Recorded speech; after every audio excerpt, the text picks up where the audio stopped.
Selamat bergabung di channel YouTube Victorious Community. Selamat beribadah.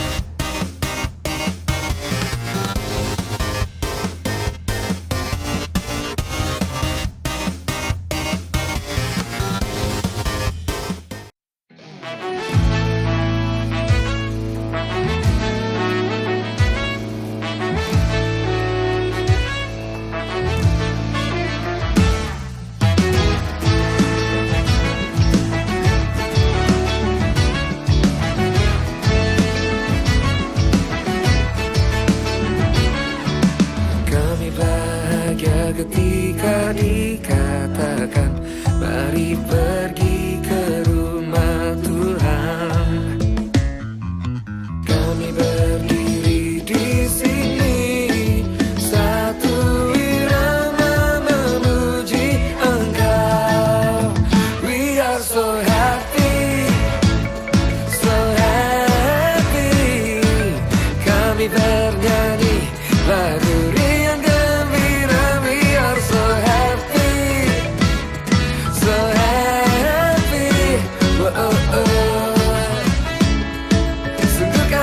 Cinta rumah kediaman-Mu, oh Tuhan.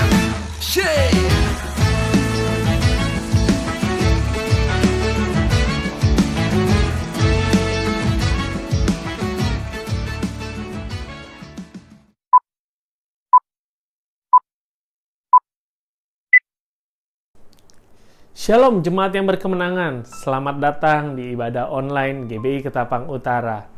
Mari kita persiapkan hati kita akan memuji menyembah Tuhan bersama-sama dan juga mendengarkan firman Tuhan yang pastinya memberkati hidup kita setiap harinya. Ibadah ini dapat Anda akses melalui channel YouTube GBI Ketapang Utara Victorious Community di YouTube channelnya. Setiap harinya Bapak Ibu bisa mengaksesnya. Setiap hari, setiap waktu Bapak Ibu bisa merasakan hadirat Tuhan, dan kami yakin dan percaya hadirat Tuhan tidak terbatas oleh ruang dan waktu. Setelah ibadah ini, ada ibadah Victorious Kids yang bisa disaksikan, diikuti lewat channel YouTube Victorious Kids pada pukul 10 pagi. Dan juga ibadah remaja Shine and Light Teenagers bisa diikuti melalui channel YouTube Shine and Light Teenagers pada pukul 4 sore setiap hari minggunya. Dan juga setiap malam, dari Divisi SALT mengadakan Intimate Night Prayer yang dilakukan melalui Google Meet dan dilakukan pada pukul 9 malam setiap harinya. Dan juga Victorious Community Cell bisa Bapak Ibu semua ikuti lewat Google Meet di setiap hari Kamis pukul 19.30 via Google Meet. Persembahan dapat Bapak Ibu lakukan melalui transfer ke rekening GBI Ketapang Utara. Bisa juga melalui scan QR yang ada di layar berikut. Dengan menyertakan kode unik, untuk persepuluhan bisa disertakan kode unik angka 1, untuk persembahan khusus bisa disertakan kode unik angka 2, dan juga untuk dana pembelian gereja bisa disertakan kode unik angka 3. Mari kita siapkan hati kita untuk memuji menyembah Tuhan, dan sebelumnya mari kita berdoa terlebih dahulu. Tuhan Yesus, terima kasih Tuhan atas kesempatan yang Tuhan masih berikan buat kami untuk bisa beribadah, memuji menyembah Tuhan, dan juga mendengarkan firman Tuhan. Tuhan, biarlah Tuhan, walaupun kami beribadah secara online, tapi tidak mengurangi rasa sukacita kami, dan kami yakin dan percaya berkat Tuhan, kuasa Tuhan juga tidak terbatas oleh ruang dan waktu. Mari Tuhan, kami mau sambut berkat Tuhan hari ini, kami mau memuji Tuhan, meninggikan nama Tuhan, bersorak-sorai bagi nama Tuhan, dan juga duduk diam di bawah kaki Tuhan, mendengarkan isi hati Tuhan. Terima kasih Tuhan Yesus, kami siap beribadah, dan hanya di dalam nama Tuhan Yesus Kristus, kami sudah berdoa dan mengucap syukur. Haleluya, amin. Mari kita naikkan pujian ini bersama-sama.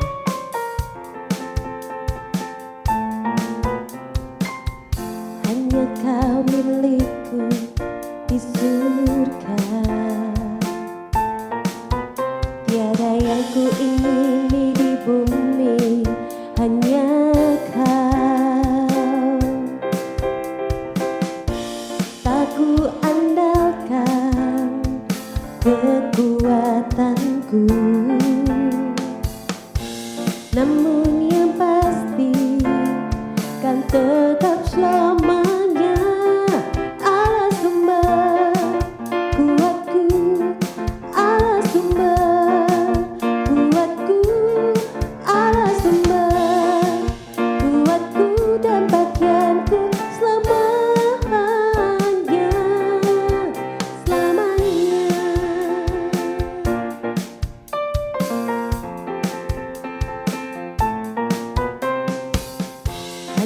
Kau milikku di surga.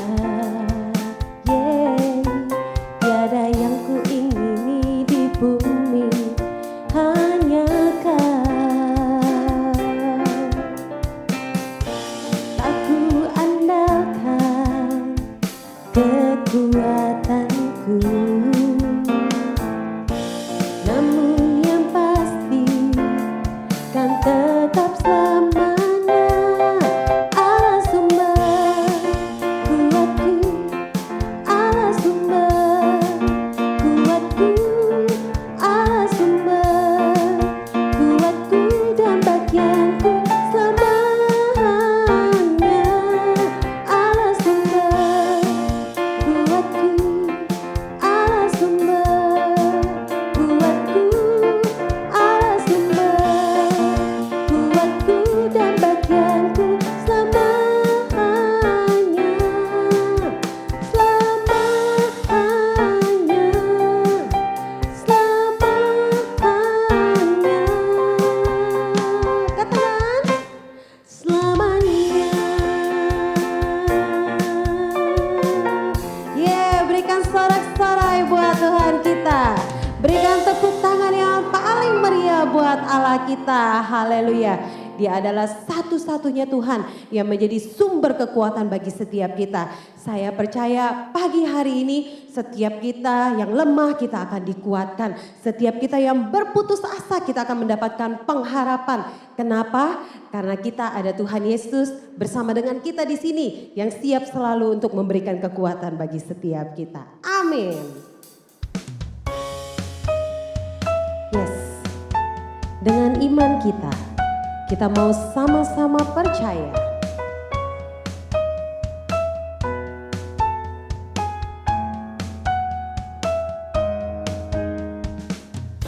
Meskipun musuh di depanku, rintangan menghadang langkahku, tahu sungguh Engkau bersamaku. Beribu rebah di kiriku, berlaksa di sisi kananku. Ku tahu janjimu, Engkau bersamaku. Takkan pernah goyah keyakinanku pada dirimu, Yesus Tuhanku. Tiada yang seperti dirimu, Kaulah kuatku, kebanggaanku, gunung batu dan keselamatanku. Kuat tanganmu, perlindunganku, Kaulah Allah sumber kemenanganku. Yes.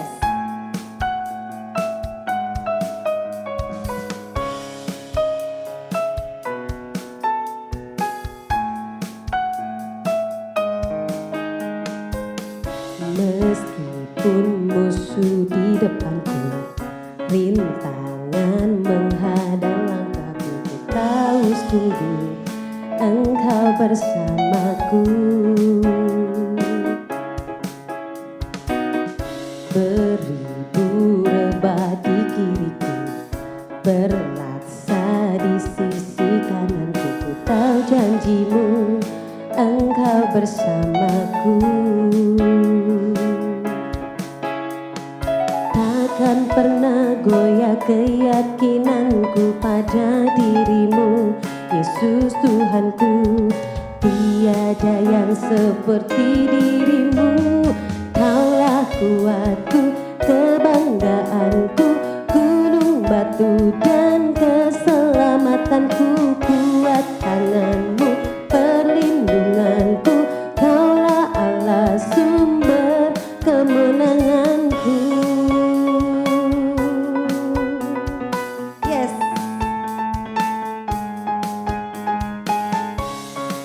Haleluya. Kita percaya Tuhan Yesus adalah sumber kekuatan kita.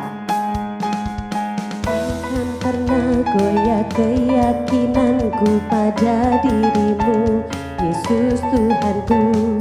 Tiada yang seperti dirimu, Kaulah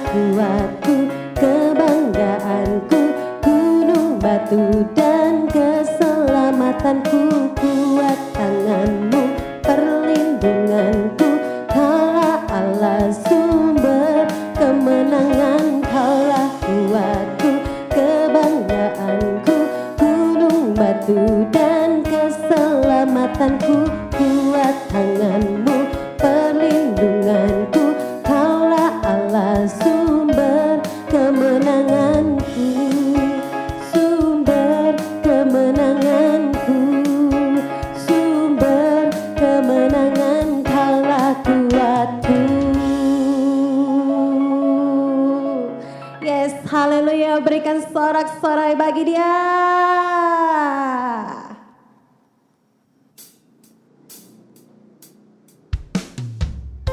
Mari kita mau siapkan hati kita untuk mendengarkan firman Tuhan. Firman Tuhan yang satu-satunya menjadi kekuatan bagi setiap kita. Firman Tuhan yang menjadi sumber jawaban atas setiap masalah pergumulan hidup kita.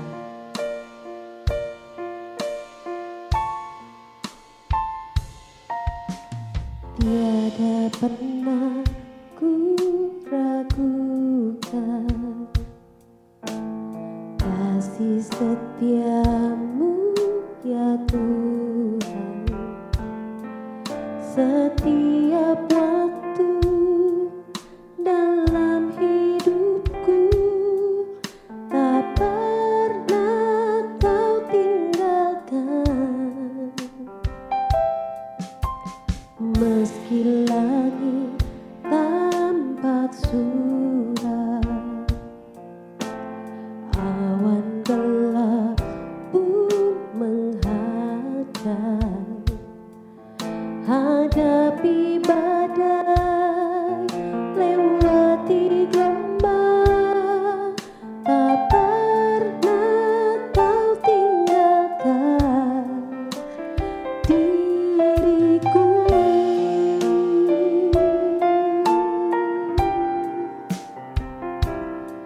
Walau seribu rebah di sisiku,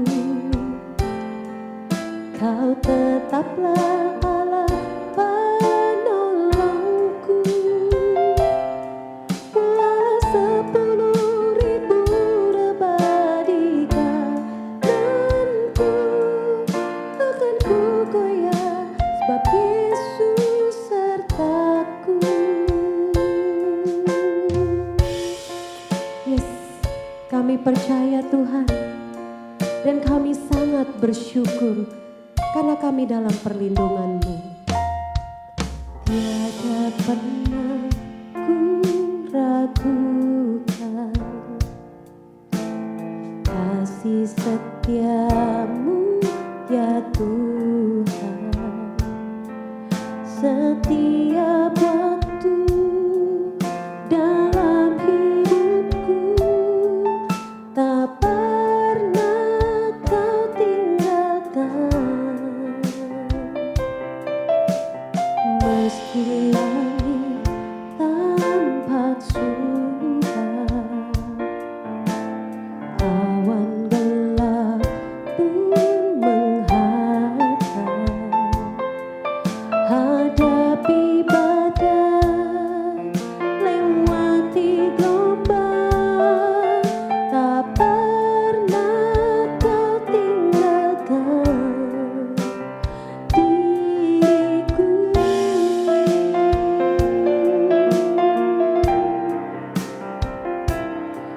Walau seribu rebah di sisiku, Kau tetaplah Allah penolongku. Walau 10.000 rebah di kananku, takkan ku goyah sebab Yesus sertaku. Walau 1000 rebah di sisiku, Kau tetaplah Allah penolongku. Walau 10.000 rebah di kananku, takkan ku goyah sebab Yesus sertaku. Takkan ku goyah sebab Yesus sertaku. Takkan ku goyah sebab Yesus sertaku.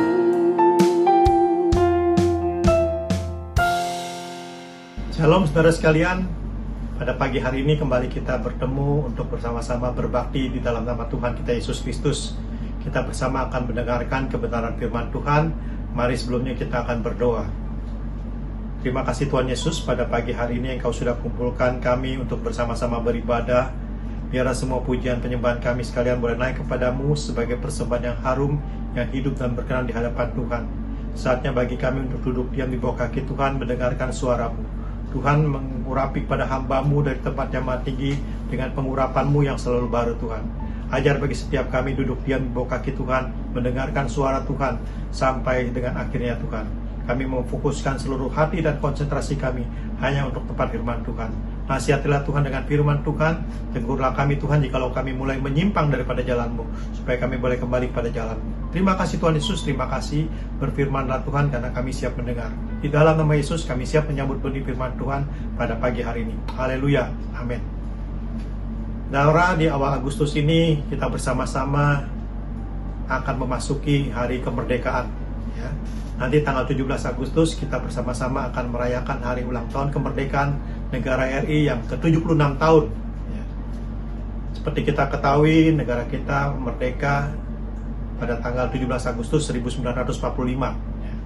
Tapi kalau kita lihat-lihat, penjajah itu nggak senang. Negara kita pernah dijajah oleh bangsa Belanda selama 350 tahun. Ya. Kalau umur rata-rata manusia 70 tahun, ya, berarti ada 5 generasi yang dijajah oleh bangsa Belanda.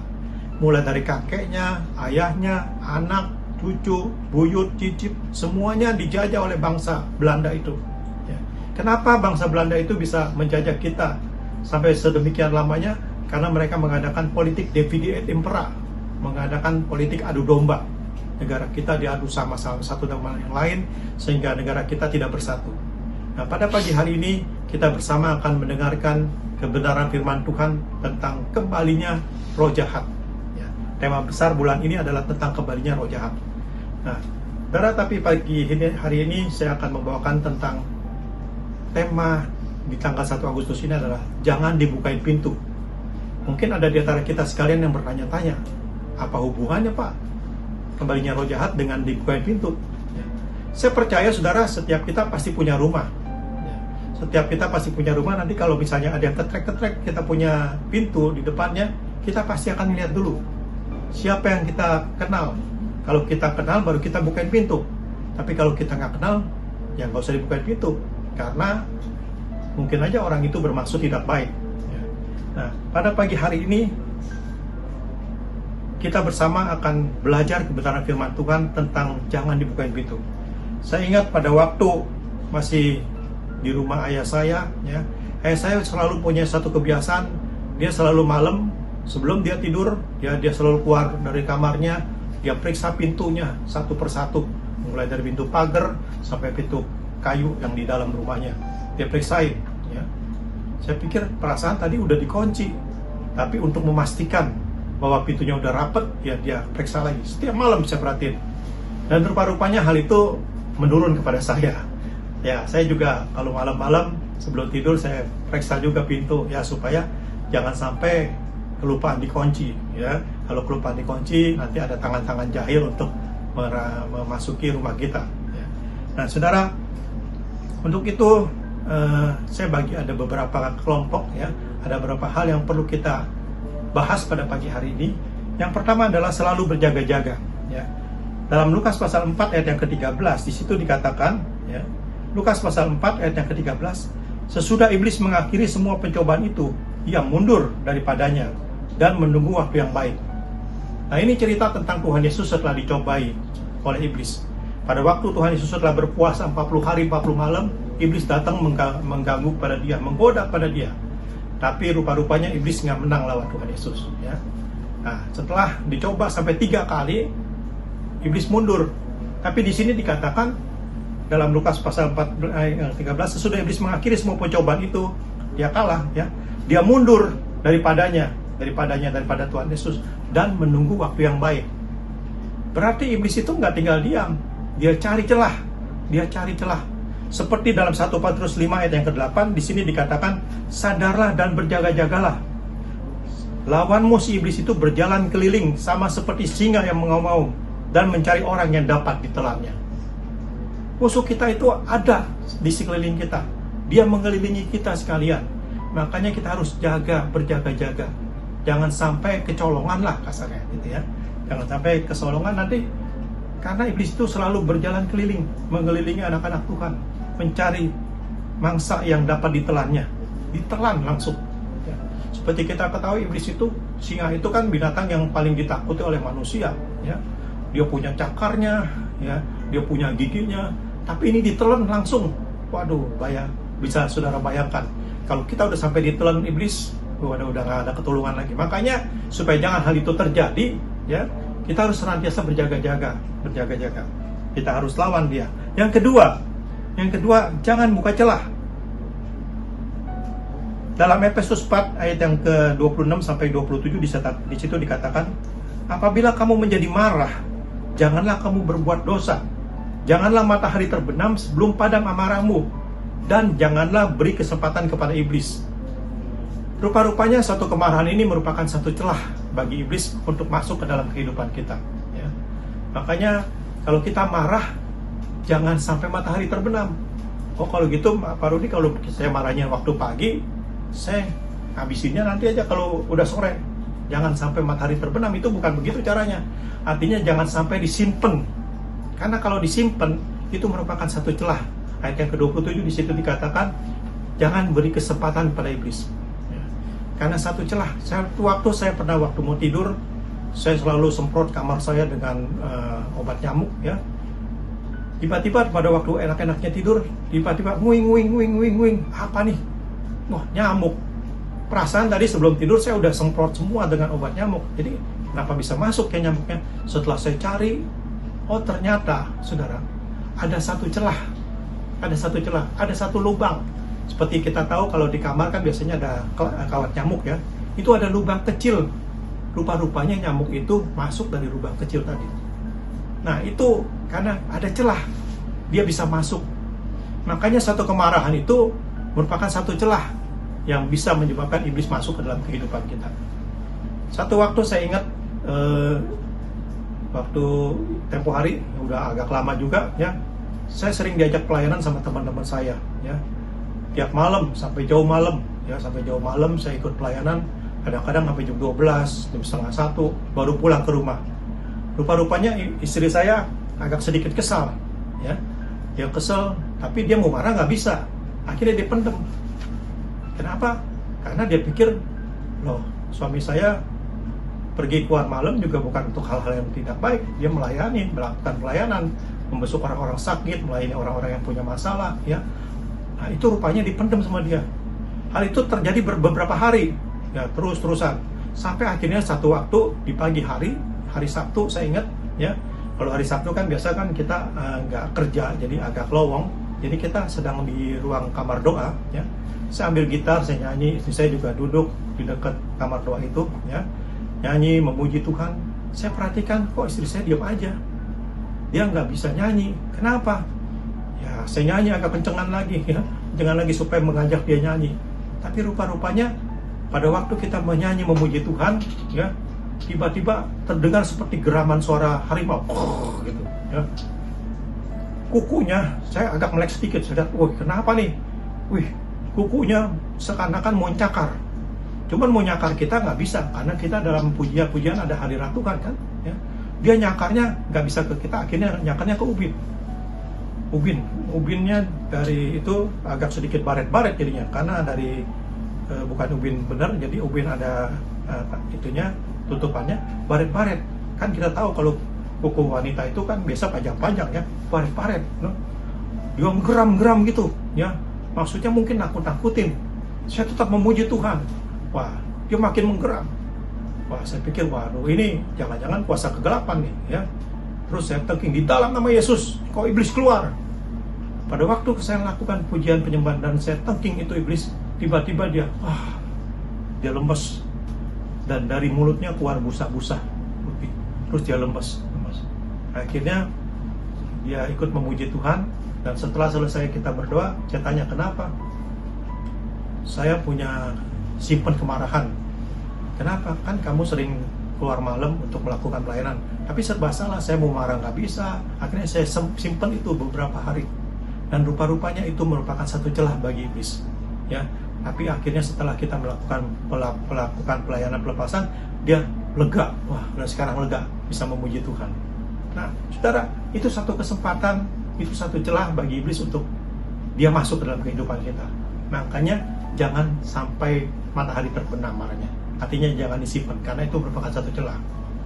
Saya ingat juga satu waktu saya pernah ikut pelayanan kepada seorang ibu, ya, yang sedang dirawat di rumah sakit Geraha Medika.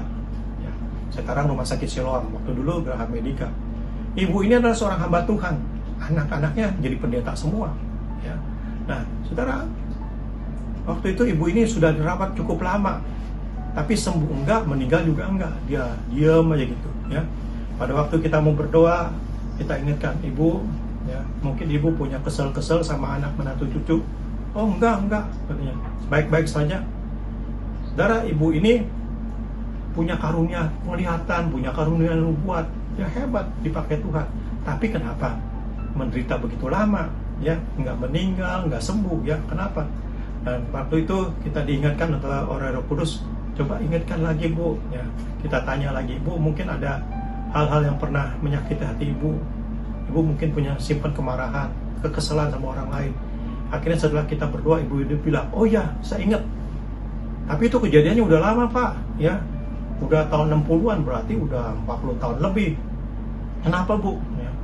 Akhirnya dia cerita, ya, dulu waktu kita masih tinggal di kampung, ya, tetangga rumah sebelah saya punya pohon, daun-daunnya selalu jatuh ke rumah saya. Tiap hari saya sapuin, sampai saya bilang sama tetangga saya, udah ini pohon ditebang, tapi dia nggak mau tebang. Akhirnya kesel saya sama dia. Terus ternyata kekesalan itu tersimpan terus di dalam hatinya. Tapi Pak, itu kan udah lama katanya, orangnya juga udah nggak ada, ya mungkin udah mati. Tapi kita layani dia, kita bilang, ibu ingat nggak nama orang itu? Ingat katanya. Coba ibu berdoa, ya, ibu berdoa, lepaskan pengampunan. Nah, terus kita berdoa memuji Tuhan, akhirnya ibu itu berdoa melepaskan pengampunan, dia sebut nama tetangga sebelah rumahnya, ya. Nah, saudara, pada waktu dia sebut nama tetangga rumah saya dan lepaskan pengampunan, dalam saya waktu berdoa, sepertinya di mata saya ada kelihatan seperti kalender. Kalender itu dari 31, 30, 29, 28, 27, 26, 25, 24, 23, dan berhenti di angka 23. Saya nggak tahu kenapa, ya. Udah itu kita pulang, ya.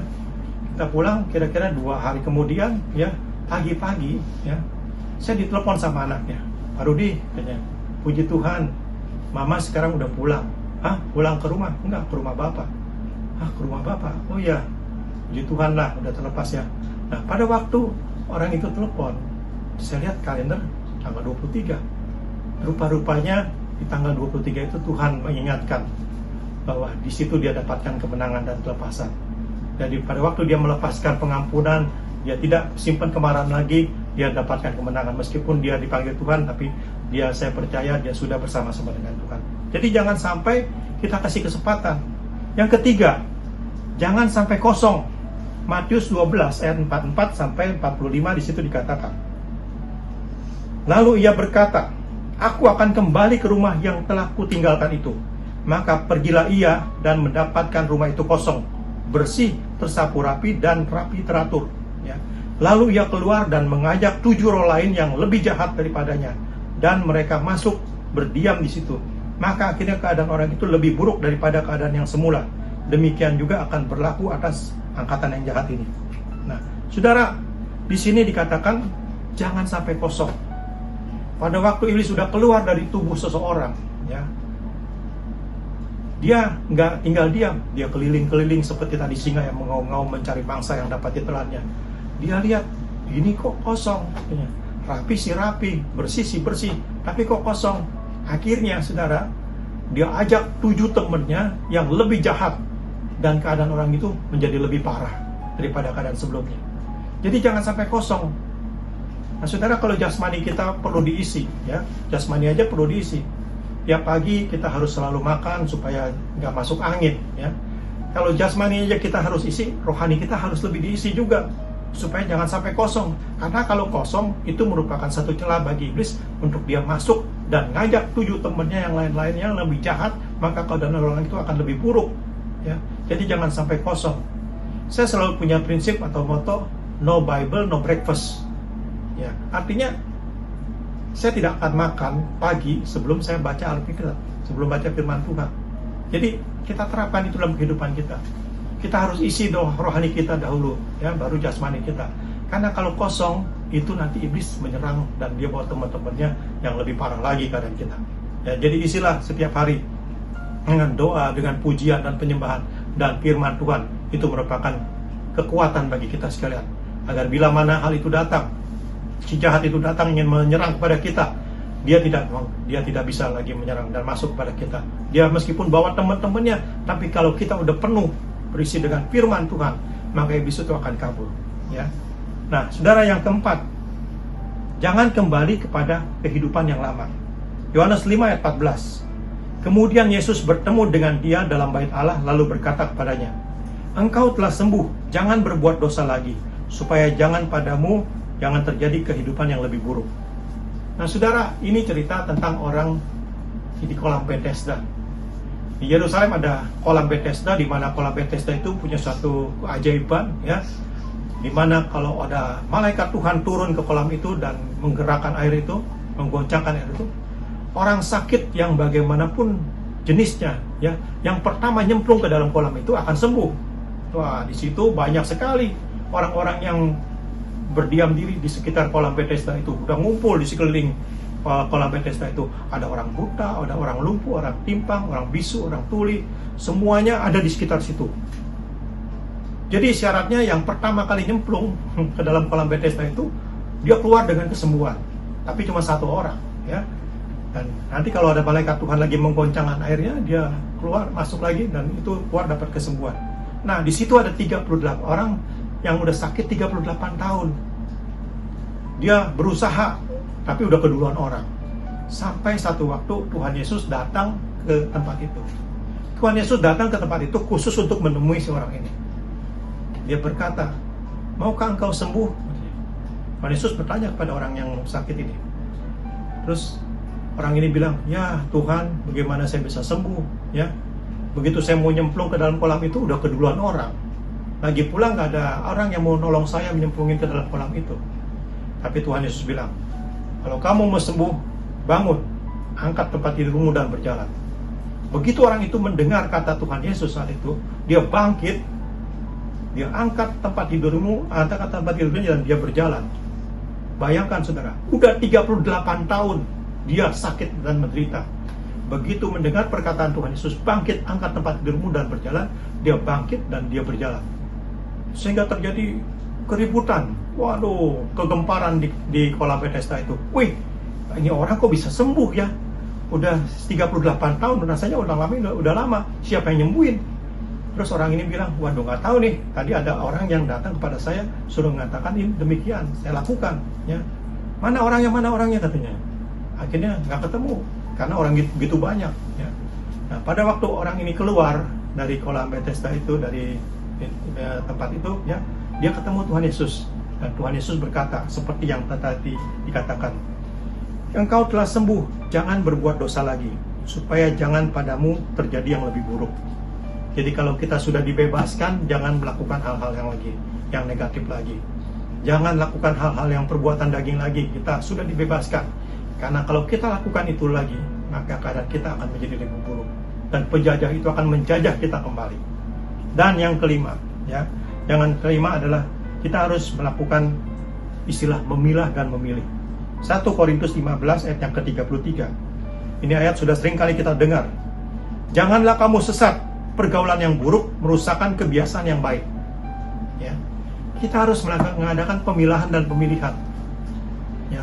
Seperti ada satu peribahasa yang mengatakan, karena nila setitik rusak susu sebelanga. Darah susu warnanya kan putih kan, bersih ya, bening gitu ya. Tapi karena ada tinta nila atau tinta sedikit ya, warna hitam atau warna merah, itu susu yang warnanya putih jadi merah semua. Kalau ada tinta yang warnanya hitam, itu jadi hitam semua. Jadi karena nilai setitik rusak susu sebelanga. Kalau kita udah berkomunitas, bergaul dengan orang-orang yang baik, jangan sampai tercemar. Makanya kita harus belajar memilah dan memilih, ya. Nah, sekarang ada grup WhatsApp kan? Grup WhatsApp ini begitu banyak, ya. Sepertinya rohani nih. Tapi kalau misalnya dalam satu grup WhatsApp itu ada satu aja orang yang melakukan hal-hal yang negatif, misalnya dia sebar video porno atau hal-hal yang nggak enak, nanti yang lain akan tercemar, ya. Jadi kalau misalnya di grup WhatsApp kita ada hal yang seperti itu, kita buru-buru exit dah, buru-buru keluar. Jangan sampai kita tercemar, ya. Karena pergaulan yang buruk akan merusakkan kebiasaan yang baik, ya. Seperti halnya, selain kali saya katakan, satu apel yang busuk bisa merusakkan 99 apel yang baik. Misalnya dalam satu keranjang ada 100 buah apel, ya. 100 buah apel itu 99 baik, tapi ada satu yang busuk, akhirnya semuanya jadi busuk. Kalau kita pikir 99 lawan 1 kan yang menang 99. Kenapa kok bisa dikalahkan? Karena ayat ini, pergaulan yang buruk akan merusakkan kebiasaan yang baik. Makanya kita langsung keluar aja dah, jangan bergaul dengan orang-orang yang tidak baik. Kalau kita bergaul dengan tukang ikan, kita bau amis istilahnya, ya. Kalau kita bergaul dengan tukang parfum, kita wangi. Bukan berarti kita nggak boleh bergaul dengan tukang ikan, ya. Itu istilah saja, ya. Jadi kalau kita tahu pergaulan kita ini lingkungannya nggak baik, buru-buru dah. Sorry ya, mungkin kita nggak cocok di sini. Ya, jadi kita keluar, karena sekuat-kuatnya manusia pasti akan tercemar juga. Seperti mengatakan tadi istilah peribahasa, karena nilai setitik rusak susu sebelanga. Ya, karena apel 1, 99 rusak semuanya, yang busuk. Jadi semuanya busuk. Ya. Jadi saudaraku, pada pagi hari ini, biarlah supaya kita jangan sampai dijajah kembali, ya jangan bukain pintu, ya. Karena kalau kita buka pintu nanti yang masuk hal-hal yang negatif yang seperti tadi. Yang pertama, kita harus selalu berjaga-jaga. Yang kedua, kita jangan buka celah. Yang ketiga, jangan sampai kosong. Dan yang keempat, jangan kembali pada kehidupan yang lama. Dan yang kelima, kita harus bisa memilah dan memilih supaya kita tidak dijajah lagi. Terima kasih, Tuhan Yesus memberkati, kiranya jadi berkat dan kekuatan bagi kita sekalian pada pagi hari ini. Mari kita berdoa kepada Tuhan. Tuhan Yesus, terima kasih Tuhan buat firman-Mu pada pagi hari ini yang mengingatkan bagi setiap kami supaya kami tidak dijajah lagi, Tuhan. Kami harus menjadi orang-orang yang menjadi pelaku-pelaku firman Tuhan. Kami tidak mau bergaul dengan hal-hal tidak baik. Kami harus selalu berjaga-jaga, dan kami tidak akan membuka celah sedikit pun, dan kami tidak akan masuk dalam kehidupan yang lama. Dan kami harus bisa memilah dan memilih dalam lingkungan kami. Biar semua itu boleh jadi pegangan dan kekuatan bagi setiap kami, Tuhan. Ampuni Tuhan jikalau selama ini mungkin kami sudah tercemar dengan hal-hal yang tidak baik. Tapi pada pagi hari ini, Tuhan mengingatkan kembali pada kami untuk kembali kepada kehidupan kami yang baru. Sehingga kami tidak dijajah lagi. Dan kami tidak memberi kesempatan bagi iblis untuk masuk dan menyelinap ke dalam kehidupan kami. Terima kasih Tuhan Yesus. Jadikan setiap kami menjadi pelaku-pelaku firman Tuhan, supaya nama Tuhan tetap dipermuliakan. Dengan kekuatan kami tidak mampu Tuhan, tapi dengan Roh Kudus yang ada dalam kami akan selalu mengingatkan pada setiap kami untuk menjadi pelaku firman Tuhan. Terima kasih Tuhan Yesus. Di dalam nama Yesus kami berdoa dan bersyukur pada pagi hari ini. Haleluya. Amin. Saudara, pagi hari ini kita akan bersama-sama masuki perjamuan kudus. Mari kita pegang roti di tangan kanan kita dan kita mengangkatnya tinggi-tinggi. Sebab apa yang telah kuteruskan kepadamu telah kuterima dari Tuhan, yaitu bahwa Tuhan Yesus pada malam waktu ia diserahkan mengambil roti, dan sesudah itu ia mengucap syukur atasnya. Ia memecah-mecahkannya dan berkata, "Inilah tubuhku yang diserahkan bagi kamu. Perbuatlah ini menjadi peringatan akan aku." Mari kita makan tubuh Yesus dalam nama Tuhan Yesus.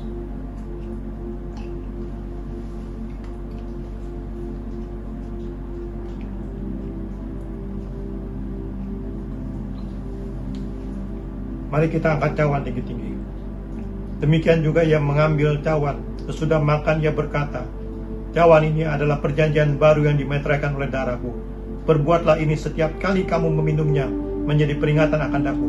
Mari kita minum darah Yesus dalam nama Tuhan Yesus. Haleluya.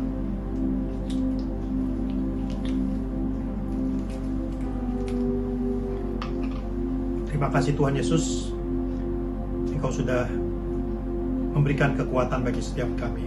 Tubuh dan darah-Mu Tuhan sudah dalam kehidupan kami. Biar kami mau tetap setia mengiring kepada Tuhan. Kami boleh dibebaskan Kami yakin dan percaya kuasa mujizat perjamuan kudus masih tetap terjadi sampai sekarang ini.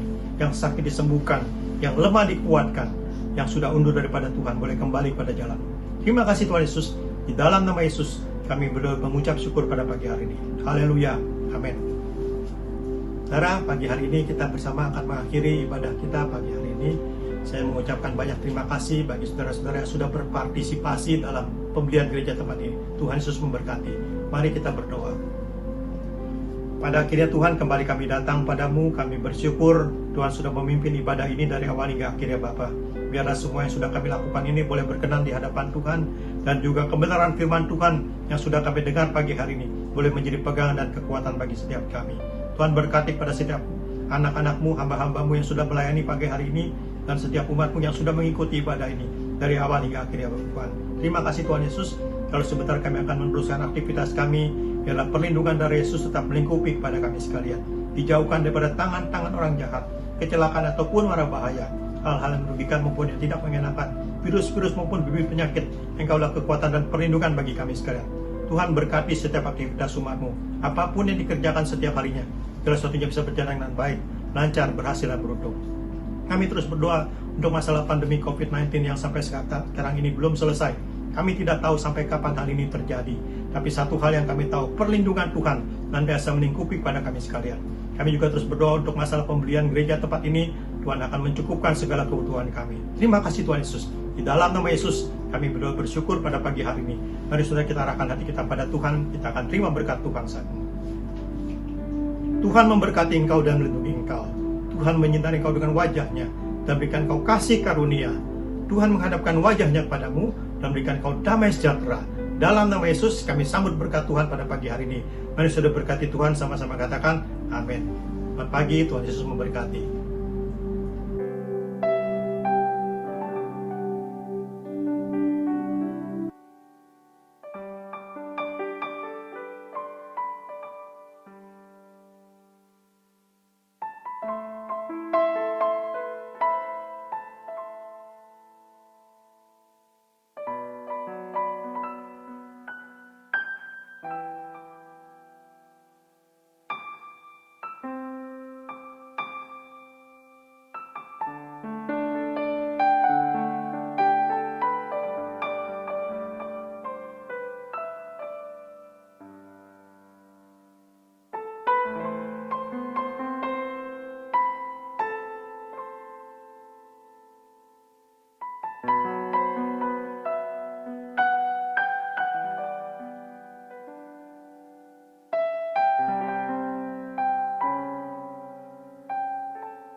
Baru saja Anda menyaksikan channel YouTube Victorious Community.